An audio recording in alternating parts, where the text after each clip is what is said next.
Je crois qu'il est 17h et ma meuf me dit que c'est tard. Faut que je tape mes examens, alors on retourne direct dans la merde du secteur. Genre à 20h où l'obscurité tombe vite en hiver. À moins de 6 les fers d'hiver sont couverts par les pointeurs. Ça harcèle et ça baragouine, où la paraffine tourne au bloc carré, où les babouins et les tarés se croient au queen. Bref, où ça sniffe comme Maradona. Et comme je veux pas me faire donner la paranoïa à mon crâne se greffe, je me roule un peu, sans dans le bus, putain c'est long. Tu connais le bis, le chauffeur, la jury, comment fait long. Je me mets derrière secrète pour péter des tasses. Le seul kiff yes c'est que je vois passer des tasses. Alors bien les filles, je vois un type en panique, se voit à l'arrêt, un autre gars le suit qui range son canif, lui fait une tête au carré. Pour en arriver à sortir un gun, lui sauter la tête de côté, partir en courant, la peur m'a menotté. Je suis comme un sidéré, j'ai chaud, mon corps brûle, merde, tu peux m'incinérer. Je cours comme une balle tringue, bah, j'ai pas su gérer. Témoin oculaire, j'aurais pu l'être, mais mon esprit me l'a pas suggéré. Vaincre l'injustice par les armes, c'est ce qui les attend. Ils servent la justesse nos larmes, pour ne pas nous entendre, apprendre pour comprendre ce qui se trame. Comme une route à prendre, le drame serait de se rendre, alors je témoigne le d'attendre. Jamais revenir,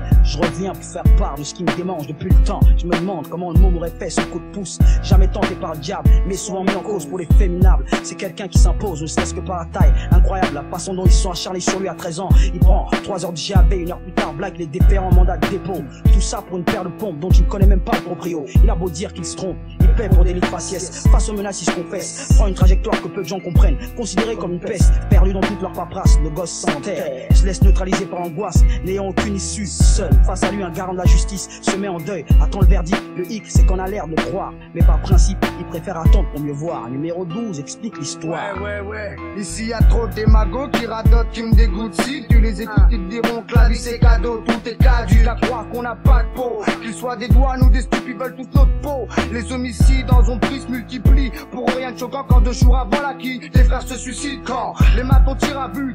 Ça évite toute récidive, tout le monde le sait, mais y a trop peu de gens qui disent. Ça se déguise derrière des hommes d'église qui violent, couverts par ceux qui gouvernent, qui nous bernent, nous volent. Défenseurs des droits de l'homme et du citoyen, ils se veulent, mais changent de politique d'équipe tiers contre un mur mitoyen. Chaque jour, des jeunes tombent sous les balles des bavures, on transforme un acte de bravoure, et ça c'est normal, c'est la merde, mon cœur a malsaine. Quand j'apprends qu'à 40 ans, j'étais des familles entières à la scène. Y'a plus d'enfants de la patrie, y'a que des gosses de la rue, à l'esprit matricide, aux valeurs de l'homme perdu. C'est à lui-même.